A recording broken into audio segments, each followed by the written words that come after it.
Jai Ganesha. Hello on the mic family. This is Voice Veda, and I have my podcast partner in crime, Vijay, with us. Hi everyone, hope you're doing well. Right. So, back with the second half of 2025. And trust me, if you thought the first 6 months were wild, the second half of 2025 turned the heat up. From global summits to strategic oil deals, from shifting trade storms to military deals and economic tremors in India, this chapter had it all. So, in the next 15 minutes, we will trace month by month the real geopolitical moves on the world's chessboard. Bold decisions, under the radar power plays, and then quiet changes whose echoes we'll feel for years. Ready to dive in? Let's go. So, starting from July to December 2025. Yes, Vijay, you're about to say something. No, I just wanted to say a glimpse on what is going to come. Please do. You said it's going to heat it up. I don't say it's not heated up, it's turning into ashes. The second half, the first half got heat and the second half is like turning into ashes. So over to you, sir. In fact, I'm trying to prep the situation accordingly, step by step, one at a time. So, well, let's dive into the month 2025 July. BRICS Summit Rio. Global South takes the mic. On July 6th and 7th, the 2025 BRICS Summit in Rio de Janeiro closed with key declarations: global governance reforms, economic cooperation, and a commitment to AI governance principles under a Global South banner. I think one important feature of this BRICS is our Prime Minister, beloved Narendra Modi ji, actually renamed the BRICS. Earlier, BRICS was like Brazil, Russia, India, China, and South Africa. He completely renamed the BRICS, and it created an opportunity or a window for a lot of new people, new countries to join, like the Middle East or from the countries from the African region or like Southeast Asian countries. So because of the rename in the change of the BRICS, it has allowed a lot of other countries windows to come in, and it has created a little bit of tremors for the West as well. And we could see their acidity in the month of July. And if you recall, now we have become a live example or a live example for the inclusivity. Yeah, where the brand ambassadors, and we can certainly say it out very openly about it. Yeah, definitely. I think I would say in the history books, this particular year, July marks a new version of BRICS, because they said we are open for a lot of other countries to join and make it as a bigger global platform for cooperation with each other. It's not about squeezing someone resources, and I mean it's about more of cooperation, AI for everyone, AI for larger causes. So it's a lot. I think I would definitely say 10 years down the line, if someone has to look something about the BRICS, this would be one of the phenomenal days. And certainly, adding to the point, certainly I feel that in BRICS, I don't remember seeing any African countries and their state heads representing or being part of BRICS before. Yeah, I agree with you. Well, moving on to the India's upcoming BRICS chairmanship announced. Well, the summit confirmed that India will assume the BRICS rotating chair in 2026, a clear signal of New Delhi stepping into a more visible global leadership role. Yes, definitely.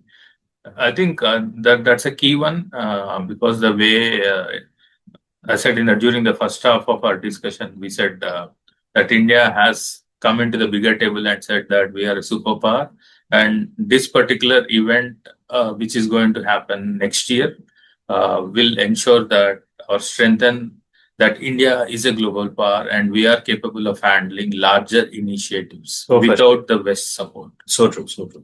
So what it means for India and world, for many smaller and developing nations, this looked like a rebalancing of global power, an attempt to challenge traditional Western-dominated institutions. Suddenly, alliances, trade dependencies, and global influence charts were getting redrawn. Definitely. I think July has been a month. As I said, like by this time, Trump 2.0 administration with their new set of rules or new set of outlook and perspectives, they were going all guns blazing across the globe. So I think the tariff war has kick-started. Right, right. Well, looking for the things that happened in the month of August. August was quieter for headline making global events, but behind the scenes, many countries were analyzing the BRICS outcome, adjusting diplomatic posture, and rethinking trade energy strategies. Observers flagged that energy, AI governance, and digital economy were being grandly framed as the new battleground of global influence. I think to add to your point, one thing that very noticeably or like very profoundly we have seen, as we said, India-US relationship started falling post Op Sindur. I think August is one more month where we can mark Control B, Control U, Control I, bold, underline, and italic, because US has imposed like 50% tariffs on Indian goods, on the Indian imports when US is there, on Indian exports, I would say, and it's a US imports if we put it across. And the 25% is because that we are purchasing Russian oil. And it is so hypocritic, and it definitely shows the hypocrisy what US was doing. And India was not only consumer like who was kind of a sourcing Russian crude oil, like China was also doing, but China's, they don't have that. They don't have this 25%. They were only kind of having this 25%. By the time we reached August, I think as we said, like the India-US relations, like they were falling day by day, day by day, day by day. From strategic, it just came into a sort of a relationship. And we have seen a lot of bullying from the Trump administration against India. Either it could be Lutnick, or either it could be Navarro, or like Scott Bessent. And it was the language they use is quite filthy. But I think in response, I think it would have been easily like if someone would have reacted emotionally and went against the statements of what US did. But India has taken up a strategic silence here, and which kind of an irritated and frustrated the US administration more. And they had no clue what India wants to do, because we are not at all opening the mouth, but at a multiple platforms, we are always denying them. The silence has been strategic. It's not that it's what do you call it? It's basically it's not about the weakness. Certainly not. It's like you cannot we cannot win an argument. So I think we know, and definitely our government has done a very good job by maintaining strategic silence. I think if one look at the results in the month of December, what happened in August, at that point of time, many economists, many intellectuals questioned why India is silent, why we are not reciprocating to US in terms of the war of words and all.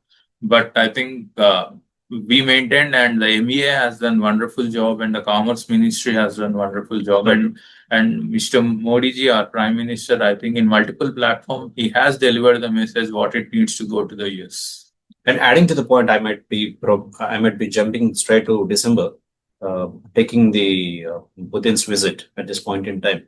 Just yesterday, he made an observation, or rather, he marked a particular statement stating that when US is also buying nuclear fuel from them, when they could do it, why not India buy the oil, crude oil, and meet their needs as well? Yeah, definitely. I think it's like I think I would urge you viewers to go and watch the podcast series which we have put exclusively on tariffs. Like it's a nine video based, and we have discussed on all aspects of tariff, how it all started, and who won at the end of the day. I would urge the viewers to go and look into our podcast on the tariffs, because we don't want to hijack this particular year in review with that tariff topic.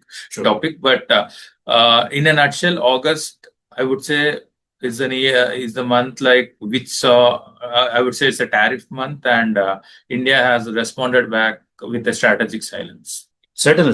It has been a pretty smart move as well. Yeah, let's move on to the next one. For India, August month had been the month of preparing for 2026 chairmanship, for trade repositioning, and for balancing between old alliances and new ambitions. Now, moving on to the month of September, some major treaties and agreements began percolating among global South nations, influenced by the July summit's energy and trade agenda.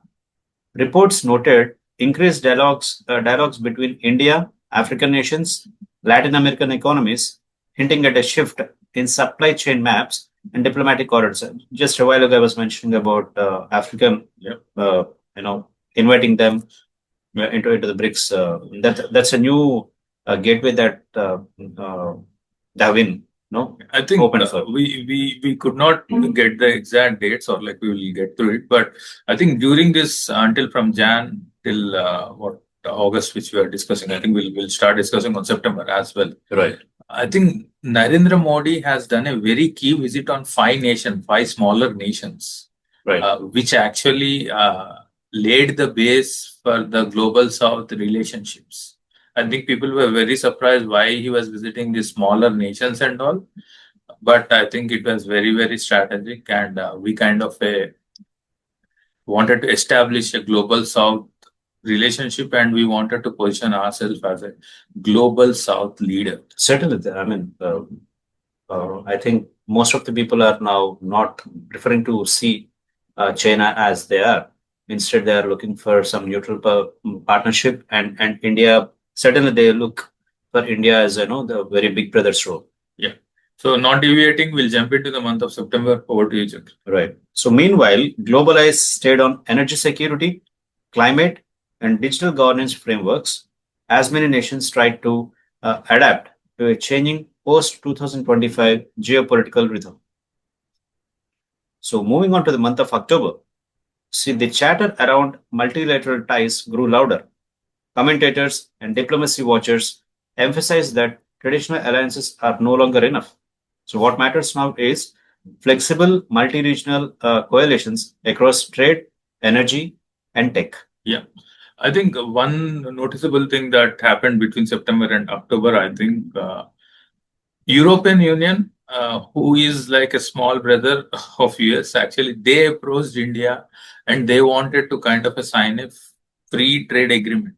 Right. Already UK has done, and during these months, during the second half of the year, UK Prime Minister Mr. Stammers has he has come with like 150 business delegates. Like this entire flight is about delegates. They wanted to do business. So seeing that even European Union has started. So I think in independent India, this is the first time UK's Prime Minister in his own flight. Exactly. I mean, visiting India is probably the first of its kind. Yeah, definitely. And European Union said like, why should we not take advantage of it? And they also kind of an approach, and there are a lot of deals that are undergoing. So we don't want to spoil like what's going to come next year. So we'll put that in another series. But for the viewers, as we said, like we have a separate series on tariff, which we have created as a podcast, and looking at the events and the power in global shift, there is no one superpower now. It's becoming a multipolar or a transactional power region now across the world. So we have also created a podcast series on the superpower. Right. So we request our viewers to go and look into that, and we have put in very nice and good perspectives there. So it will be really good. Yeah. Kindly go through the entire podcast that we have uploaded just very recently. Yeah. Well, for India, this month meant juggling old strategic ties, then new trade partners, emerging Asian African bridges, and domestic economic positioning. And October also saw like rise in Indian export despite US tariffs on the exports. We kind of balance it out with other countries in terms of Russia, Middle East, European Union, China. And China also has opened up something for us in the space of rare earth metals and fertilizers. Right. Yeah, we are going to make that in the near future. Yeah, a particular show on that. Well, moving to the month of November 2025. Well, we are proud to say that there has been exercise of the name of Trishul 2025, India's Tri-Service Power Play. Between November 3rd to 13th, the Indian Armed Forces conducted a massive tri-service exercise involving Navy, Air Force, and Army units along Western Front and maritime zones, demonstrating operational readiness, then amphibious strike capability, then logistics muscle, and coastal security preparedness. To add it to that one, I think we have tested the BrahMos 2.0 version. For sure. As per the official sources, it's like 450 to 500 kilometers range, I would say. Right. But unofficially, I think it can definitely travel to 700 kilometers. So I think the BrahMos one, everyone has seen the results in Ops Sindur 1.0. I think 2.0, there's a lot of demand, and we have to see. I think these exercises, during this particular exercise, we have also tested the BrahMos 2.0. Oh, for sure. Well, now moving on to the same month, how the global rethinking has been, reshaped from war to diplomacy to economy. So as conflicts raged elsewhere, many nations began doubling down on economic security, then energy insurance, and supply chain resilience. So geopolitical risk reports flagged cybersecurity, then climate and energy supply disruptions as the biggest risks globally. Definitely. And in November, we had one of the vibrant Diwalis. For sure. And India has spent like on one single day again 4 lakh crores or one. I could not get the data point, but it's the highest spend. This happened on behalf where we have done, the finance minister has done a GST consolidation. They have only brought in 2 slabs, Right. and which has triggered for people to do more spending, and it has been a vibrant Diwali. And that's one of the key takeaway from the month of November. On a lighter note, there were a couple of peace talks between October and November in Sharm el Sheikh in Egypt, where Trump administration right hand signed a deal with his left hand, stating that Israel and Hamas has signed the treaty, where the parties in question both were missing. So and that was one comedy sort of a thing that even happened between October and November. Yeah, that was entertainment unlimited. Entertainment unlimited. So we are definitely counting on that as well. So I think that's one of the events that also took place. And yeah. So why this matters after all? Because with global alliances shaky and trusted partners unpredictable, a show of force in India signaled that New Delhi is aware and ready to defend its strategic autonomy and interest. Yeah. And then added to this one, Mr. Munir, who kind of lost quite badly post in Ops Sindur operation. I think it has been in the history of Pakistan, like if their general lose something in the war, I think they will be getting promoted. It is the only nation that happens. And Mr. Munir has kind of grown up the cadre from head to field marshal. I think in the month of December, I think we'll tell what was his next promotion as well. But between October and November, he also become like a field marshal. I think it is the only country where you fail on something, you still get a high. It's like a 500% bonus sort of it. I wish a lot of companies also follow that. Well, although we are just 6 days into December, I'll just touch base on the events that have shaped up from 1st until 6th. Well, on 23rd, Russia-India Annual Summit, Delhi, deepening ties amid Western heat. So on December 5th, Russian President Vladimir Putin visited New Delhi and met Indian Prime Minister Narendra Modi. So the summit reaffirmed strong bilateral cooperation, oil imports, defense collaboration, and a roadmap to deepen trade and strategic links despite growing US pressure. I think December, before Putin's visit between December 4th and 5th, there's been a lot of buzz and a lot of, watch out hours, watch out space by European Union, China, US, and you could see before Putin stepped into India, or landed in India, they have released multiple articles which could kind of damage the Indo-Russia relationships. And US has also tried a bait to Russia by putting a 28-point peace plan on the Ukraine, Right. which is like completely in favor of Russia. But still, I don't think the bait has worked out yet. And I believe we had a very good visit of Russia, and it would bring a lot of prosperity to the both of the nations. And what happened, the deals will come out soon from the viable public sources. So we don't want to comment on that at this point of time. We are waiting for the government to confirm. Because Russia, just to add a point to this, because Russia had always seen India as more on a loyalist partner.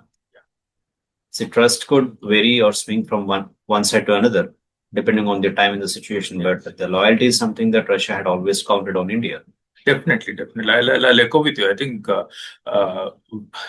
we have been telling this, like we have done 2 separate videos on Indo-Russia relations as well. So I think viewers can watch that. So we have put it up how it all started from 1947 till date in a small animated video. So it tells a story, because we don't want to kind of use this space in discussing that topic, but please do watch out that videos. Well, just touch basing on this public signal to global players, the warm welcome and multi-sector agreements sent a message. India isn't blind to Western pressure, but it won't be bulldozed either. India wants energy, security, defense options, and a seat at multiple tables. Yeah, I agree with what Shakri has said. Like we are kind of waiting for government officially declare on a lot of things on the the Putin's visit. So we don't want to comment at this point of time. But definitely, lot of decisions have been taken, and it would benefit both the nations. When it benefits both the nations of India and Russia, I think there would be a lot of gastritis in the West and as well as China as well. for sure.